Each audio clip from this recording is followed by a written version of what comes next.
So a year ago, we were looking at the draft and saying that these guys drafted number one. We're going to draft Austin Matthews, and that Matthews was going to be a damn good player and was going to start a turnaround for the Leafs. And the Leafs were maybe a couple years away from competing for a playoff spot, maybe 3 or 4 from being a contender. We were wrong. They made the playoffs this past season. They made the playoffs and were full value for being there. Then they pushed the Caps to 6 games. So it was a good playoffs for them.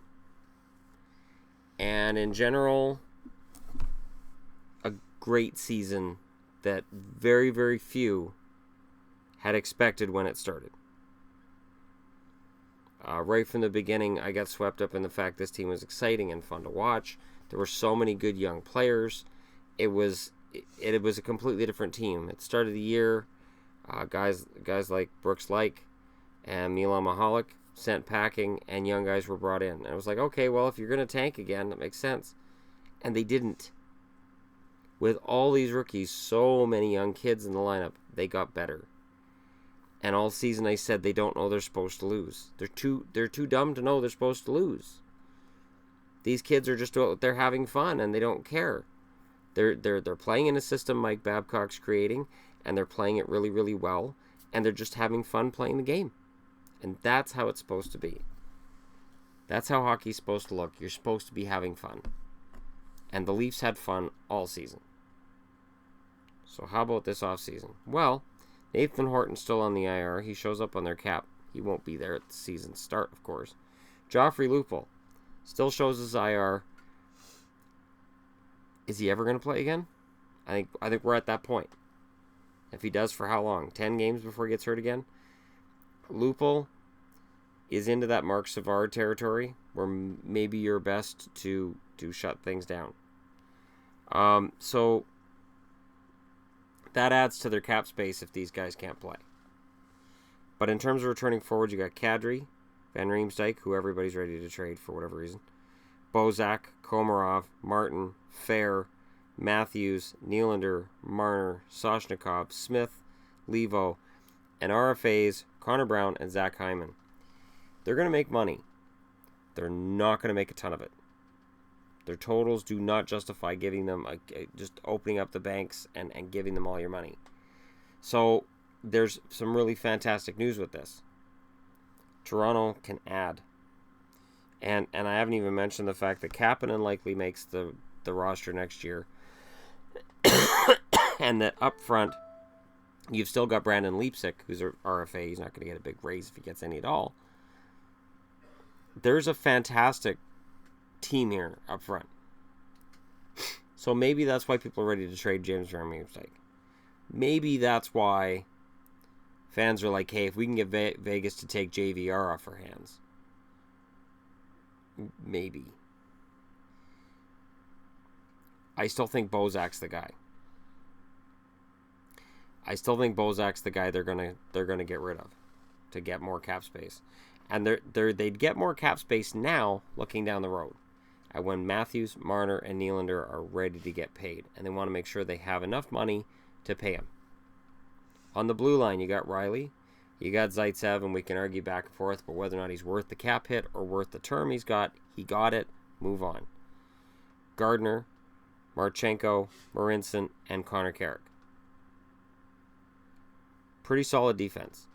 And then they signed Rosen and Borgman out of Europe with the idea that these guys will challenge for the bottom 2 spots in the fall. They're not, from what I've read, they're not going to wow anybody with their talent. They're not going to be superstars, but you don't have to be. You need those meat and potatoes guys too.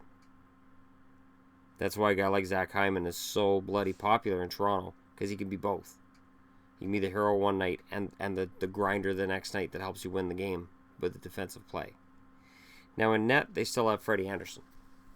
Backup, I say bring back McElhinney.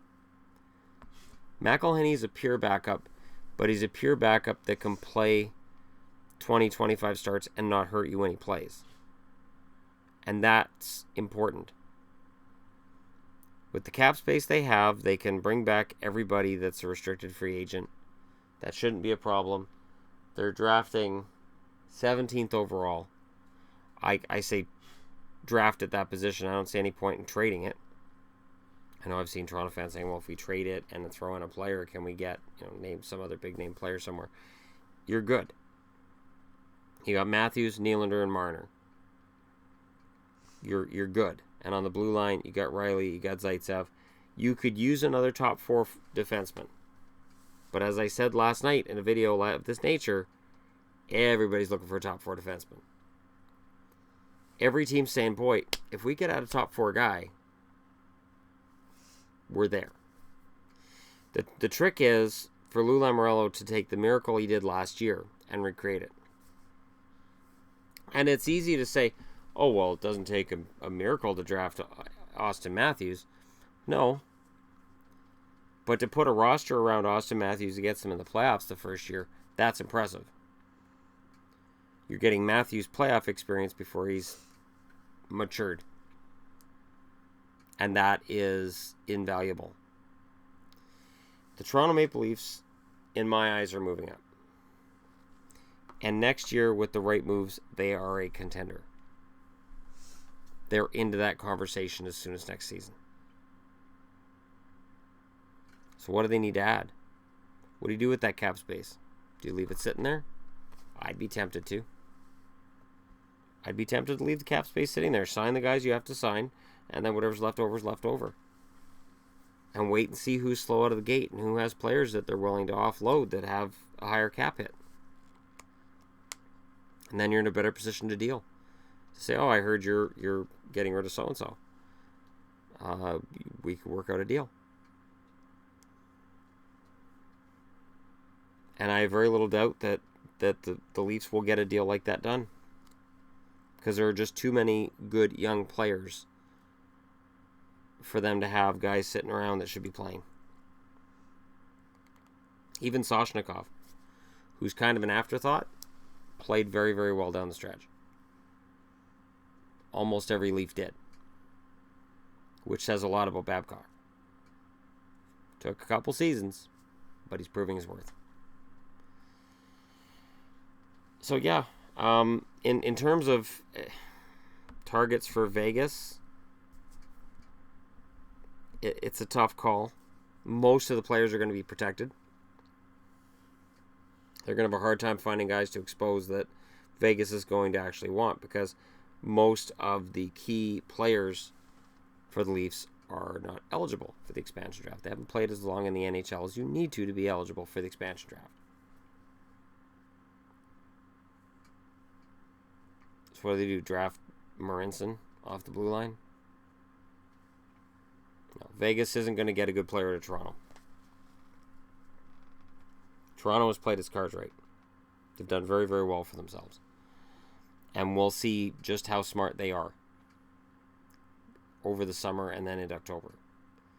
But I think over the summer, I think we're going to see some moves by Toronto. I don't think there's going to be any major moves because I don't think they're needed. But there's going to be moves made.